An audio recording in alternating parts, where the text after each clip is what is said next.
A lot of game franchises have that one game in the series that people consider either its killer or its downfall. Call of Duty had Ghosts, NBA Street had Home Court, and Def Jam has Icon.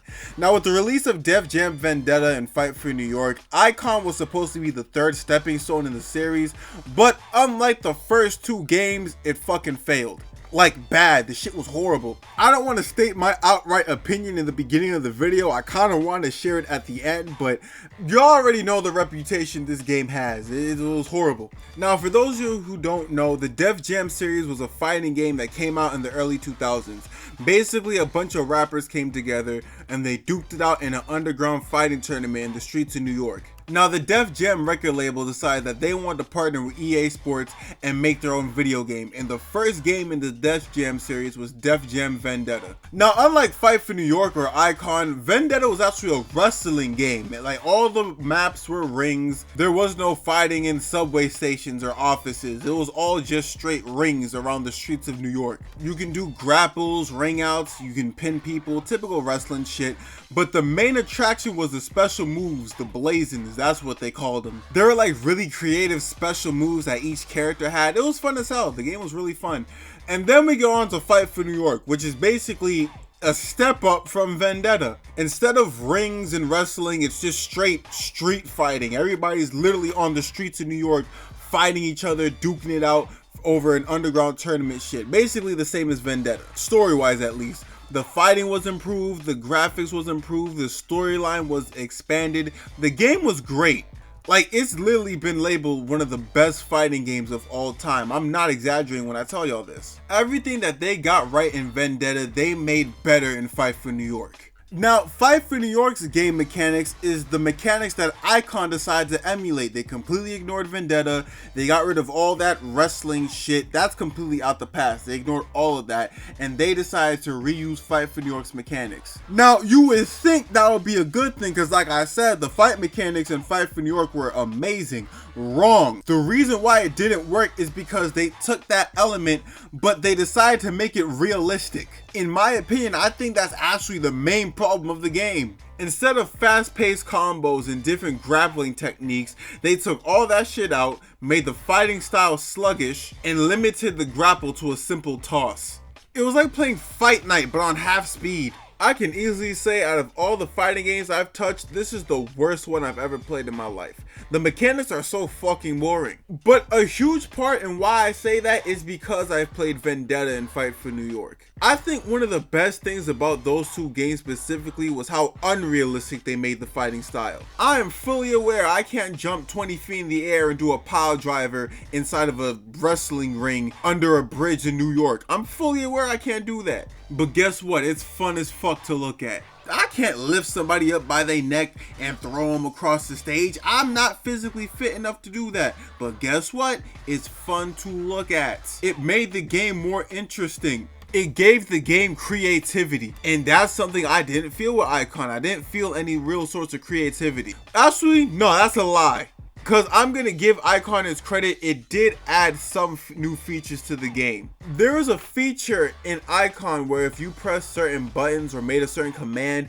you can alter the music in the background, cause an explosion, and injure your opponent. That was creative. Also, in the background while you're fighting, the music affects the background, like the building starts shaking, the world starts moving. That is creativity. I'm gonna give Icon its credit. But other than that, I can't find too many qualities in the game that I can say were highly creative. Which brings me to my next point, the Blazins. Anyone who's played Vendetta and Fight for New York knows what I'm talking about. These games had their own versions of finishers called Blazins. You get your meter up to a certain level and you grapple your opponent, you move an analog stick, and you're able to do your finisher / Blazin.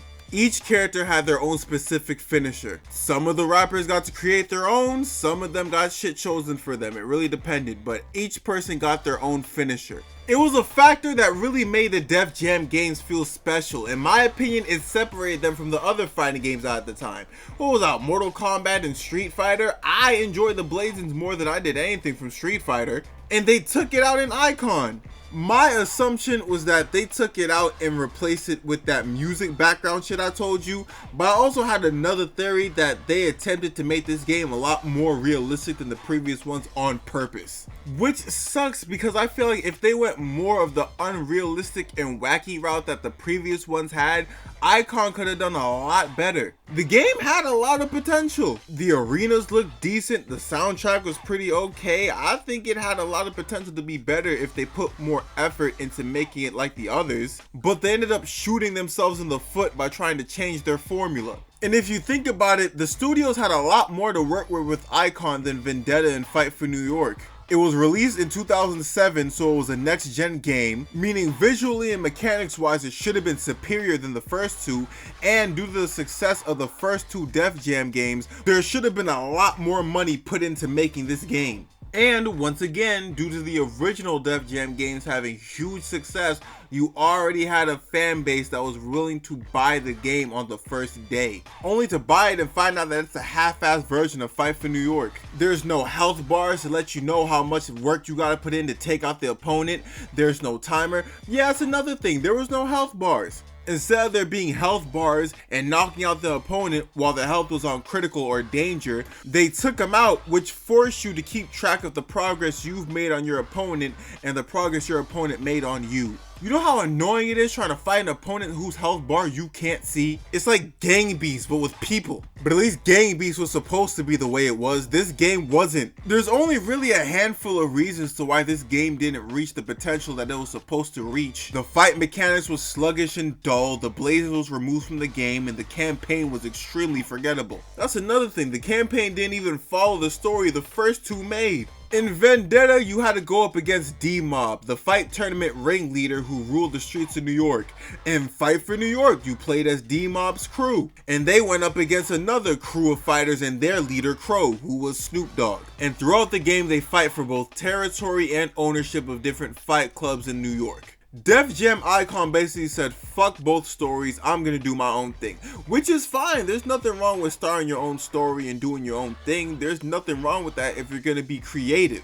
See, in Def Jam Icon, instead of having the rappers play characters like they did in Vendetta and Fight for New York, they decided to have them play themselves. Instead of focusing on a fight tournament between fictional characters, they decided to focus more on the music industry and rap music, which is a complete 180 from the previous games. Y'all already know what I'm about to say. I'm not going to tell y'all not to buy the game. If you want to buy it, you can buy it. There's people who genuinely enjoy this and see it as the best in the series. Who knows?